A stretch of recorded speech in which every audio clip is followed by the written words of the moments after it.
शांति। आज 7 अप्रैल 2021 है और आज बाबा के साकार रूप से चले हुए मधुर महावाक्यों को स्पष्ट करेंगी आदरणीय आशा दीदी। ओम शांति दीदी। बाबा ने कहा, मीठे बच्चे, बाप दूर देश से आए हैं तुम बच्चों के लिए नया राज्य स्थापन करने। तुम अभी स्वर्ग के लायक बन रहे हो। बाबा कभी कभी हम बच्चों को कहते हैं, तुम कहाँ से आते हो? तुम तो यहीं से आते हो, अपने किसी कमरे से चल कर के आ जाते हो या अपने शहर से चल कर के आ जाते हो, इसी देश से आते हो। जब विदेशी भाई बहने आया करते थे सभा में, तो बाबा कभी कभी पूछते थे, ऐसा कौन है जो सबसे दूर से आया है? तो कहते चिली वाले होते थे जो सबसे दूर से आते थे। कितने दिन लगे? अच्छा। फिर भारत में पूछते थे बाबा, नेपाल वाले बहुत टाइम लगा के आते थे, आसाम वाले बहुत टाइम लगा के आते थे, साउथ इंडिया वाले बहुत टाइम लगा के आते थे। तो बाबा कहते थे, तुम तो फिर भी आ जाते हो, मैं कितना दूर से आता हूँ। तुम्हारे माइल कितने होंगे? थाउजेंड्स में गिनती कर लेंगे मेरे, कितनी दूर से आता हूँ और 1 सेकंड में आ जाता हूँ, तुम्हारे बुलाने पर आ जाता हूँ। तो दूर देश का रहने वाला आया देश पर आए, दूर देश से आता हूँ। तुम बच्चों के प्यार के कारण, तुम बच्चों को सुधारने के कारण, सुधारते सुधारते तुम इतने सुधर जाते हो जो स्वर्ग में जाने के लायक बन जाते हो।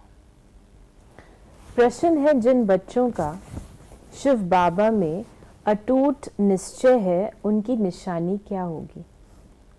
वो आंख बंद करके बाबा की श्रीमत पर चलते रहेंगे, जो आज्ञा मिले। कभी ख्याल भी नहीं आएगा कि इसमें कुछ नुकसान ना हो जाए, क्योंकि ऐसे निश्चय बुद्धि बच्चों का रिस्पॉन्सिबल बाप है। उन्हें निश्चय का बल मिल जाता है, अवस्था अडोल और अचल हो जाती है। ये बाबा ने कहा कि जो निश्चय बुद्धि बच्चे हैं ना, तो उसकी रिस्पॉन्सिबिलिटी बाबा खुद ले लेते हैं। तो निश्चय बाबा में, बाबा ने कहा मुझे करना है, बाबा ने कहा मुझे करना है। बाबा कहे बच्चे तेरे को धूप में खड़े होना है, जी बाबा मैं क्यों अपनी बुद्धि चलाऊं? बाबा कहे बच्चे तुमको ये करना है, ओके बाबा। बाबा कहे नहीं करना है। जिनको निश्चय होता है ना, वो फिर बार बार ये नहीं पूछते हैं, पता नहीं बाबा ने कहा तो है लेकिन कहीं नुकसान ना हो जाए, बाबा ने कहा तो है कहीं। इसकी परख बाबा ने ली भी थी। जब हमारी दादी निर्मल शांता जिसको दमा था, तो बाबा ने ऊपर से दवाई भेजी। क्या? बाबा ने कहा उसको ठंडे ठंडे पानी में स्नान कराना। तो पूछा तुम स्नान करेंगे? बोला हाँ करूँगी। अस्थमा है और ठंड का शायद मौसम भी है। जब करने लगे, उसको स्नान कराने लगे, बिल्कुल डालने लगे, तो संदेशी ने हाथ पकड़ लिया।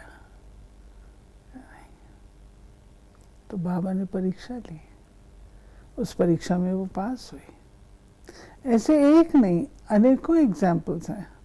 तो बाबा कहते हैं कि ऐसे बच्चों की रिस्पॉन्सिबिलिटी फिर मैं ले लेता हूँ। अब एक सवाल जो आजकल गूंज रहा है सब तरफ, अभी गुलजार दादी नहीं है, अब बाबा किसके तन में आएगा? हमें चिंता करने की क्या जरूरत है? बाबा ने जितना आना था आ चुका। उसने पहले से ही संदेश दिया हुआ है कि अब तुमको ऊपर आना है, और कैसे ऊपर आना है उसने वो विधि भी बता दी है। अब हमको वो विधि अपनानी है, कहीं हम इस उसमें ना रह जाएं शुभा में कि बाबा आएगा, किसके तन में आएगा, इसके तन में आएगा, उसके तन में आएगा। नहीं, अब हमारा चांस है ऊपर जाने का। हमको ऊपर जाने की विधि अपनानी है।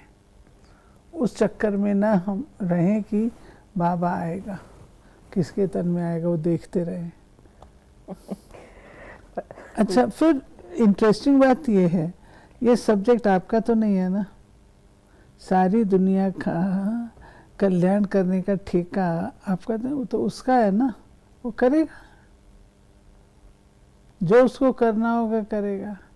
तो ये हमारी निश्चय की परीक्षा हो रही है। बाबा ने बता रखा है कि झाड़ खूब हिलेगा, अच्छे अच्छे बच्चे हिलेंगे, बता रखा है, तो हमें सावधान रहना है। और जितनी बार साकार में आकर जो महावाक्य उच्चारे हैं वो भी सारे पढ़े नहीं है। बिल्कुल, वो भी नहीं पढ़े, और पढ़े हैं तो याद नहीं है, धारणा में नहीं है। तो बाबा ने कहा कि आत्मा अविनाशी है, वो कभी खत्म नहीं होती। आत्मा जो स्टार मिसल है वो अति सूक्ष्म है, इन आंखों से देखने में नहीं आती। कर्तव्य सब आत्मा करती है, परंतु घड़ी घड़ी देह अभिमान में आ जाते हैं तो कहते हैं मैं फलाना हूं, मैं ये करता हूं। वास्तव में करती सब आत्मा है। फिर बाबा ने कहा स्वयं का परिचय देते हुए कि बाप कहते हैं कि जैसे तुम्हारी आत्मा है वैसे मेरी भी आत्मा है। तुम सिर्फ जन्म मरण में आते हो, मैं नहीं आता हूं। मुझे बुलाते भी तब हैं जब पतित बनते हैं। इस प्रकार फिर बाबा ने अपने आने का जो परिचय दिया कि अभी बाप द्वारा मालूम पड़ा है कि अभी हम पराये देश अर्थात रावण के देश में हैं। सतयुग त्रेता में हम ईश्वरीय देश अर्थात अपने देश में थे। फिर द्वापर से लेकर हम पराये देश पराये राज्य में आ जाते हैं, वाम मार्ग में आ जाते हैं, फिर भक्ति शुरू हो जाती है। बाबा हिस्ट्री बता रहे हैं। फिर बाबा ने कहा कि पहली मुख्य बात आत्मा और परमात्मा का राज समझाना है। फिर समझाना है कि वो कल्प के संगम युग पर आते हैं पावन बनाने। ये काम उनका ही है, न कि श्री कृष्ण का। मैं कौन, मेरा कौन। तो बाबा कहते पहले आत्मा का परिचय दो, आप कौन है। फिर आत्मा का पिता कौन है, स्पष्ट हुआ। फिर वो परमात्मा हम आत्माओं के लिए कब आता है, तो बाबा कहते संगम युग बताओ। संगम युग पर परमात्मा ही आकर के ज्ञान देता है। श्री कृष्ण की बात नहीं, श्री कृष्ण तो देवता है, देवताओं के पांव तो इस पतित सृष्टि पर पड़ते ही नहीं, परछाया भी नहीं पड़ता, तो उसके आने का तो सवाल ही नहीं होता। फिर बाबा ने कहा फिर पहले मनुष्यों को ये समझाना है कि परम पिता परमात्मा निराकार दूर देश से आए हैं, परंतु किस शरीर में आए, सूक्ष्म वतन में आकर क्या करेंगे, जरूर यहाँ आना पड़े। तो प्रजापिता ब्रह्मा भी यहाँ चाहिए। ब्रह्मा कौन है ये भी बाप बैठ समझाते हैं। तो जिसमें प्रवेश किया वो अपने जन्मों को नहीं जानते थे, तो बच्चे भी नहीं जानते थे। बाबा कहते मैं तुम्हारे जन्मों को जानता हूँ, तुम अपने जन्मों को नहीं जानते हो, और मैं ही आकर के तुम्हें सारा राज बताता हूँ, कैसे जन्म तुमने सतयुग में लिया, फिर त्रेता में लिया, और ये तुम्हारा कौन सा जन्म है। मोस्ट इम्पोर्टेंट जन्म तो ये है जिससे सारे हमारे बाकी जन्म का भाग्य बन जाता है। भक्ति के बाद भगवान को आना है, ये भी ड्रामा में पार्ट है। क्योंकि भक्ति में बहुत भटक जाते, थक जाते हैं, तो परमात्मा से वो क्योंकि रहम दिल है, तो परमात्मा से हमारी भटकन देखी नहीं जाती, तो परमात्मा आकर के हमको इस भटकन से छुड़ा लेते हैं। पहले ये निश्चय करें कि बेहद का बाप समझाते हैं तो वो जरूर सत्य बताएंगे, इसमें मूंझने की भी बात नहीं। बच्चे कोई पक्के हैं कोई कच्चे हैं, ब्राह्मण सब एक जैसे नहीं होते, परंतु बाबा ने कहा देह अभिमान बच्चों में बहुत है। बाबा को तो बाबा ने शुरू में कहा ना, आत्मा का परिचय दो परमात्मा का। क्योंकि देह अभिमान के कारण हमारे सारे ही जो हैं, देखा जाए तो मैं कॉन्शियसनेस टू मच है, मैं और मेरेपन की कॉन्शियसनेस। बुद्धि हमारी इसी दुनिया में लटकी रहती है, उस दुनिया में जाती ही नहीं। क्यों नहीं जाती? क्योंकि आत्मा नहीं समझते। आत्मा समझे तो वो दुनिया याद आए। हमेशा समझो कि शिव बाबा ही कहते हैं, ये कुछ नहीं जानते, ऐसे ही समझो। एक तरफ तो निश्चय रखना चाहिए, शिव बाबा कहते मेरा मानते रहो तो तुम्हारा कल्याण होता रहेगा। ये ब्रह्मा भी अगर कुछ कहते हैं तो उनका भी रिस्पॉन्सिबल मैं हूं। तुम बच्चे फिक्र नहीं करो। शिव बाबा को याद करने से अवस्था और ही पक्की हो जाएगी। निश्चय में विक्रम भी विनाश होंगे, बल भी मिलेगा। ये बाबा ने बताया कि अगर कभी कोई बच्चे राय लेते हैं, अब ब्रह्मा बाबा ने कुछ बात कही तो मान लो उससे नुकसान हो गया, तो बाबा कहते उसकी चिंता नहीं करो, मैं बैठा हूँ उसका रिस्पॉन्सिबल, मैं उसको देख लूँगा। आप निश्चय बुद्धि होकर के अपना काम करो। बेहद के बाप को बच्चों के लिए बहुत बहुत लव है। जो जितनी श्रीमत पर सर्विस करते हैं उस अनुसार लव रहता है। सर्विस में ही फायदा है, सर्विस में हड्डियां देनी है। कोई भी काम करते रहेंगे तो वो फिर दिल पर भी रहते हैं कि ये बच्चा फर्स्ट क्लास है, परंतु चलते चलते किसी पर ग्रहचारी भी बैठती है। माया का सामना होता है ना, ग्रहचारी के कारण फिर ज्ञान उठा नहीं सकते, कई तो फिर कर्मणा सेवा अथक होकर करते हैं। वास्तव में ज्ञानी तो आत्मा बनना अच्छा है, लेकिन अगर ज्ञान बुद्धि में नहीं बैठता तो कर्मणा से तो अपना भाग्य बनाना चाहिए।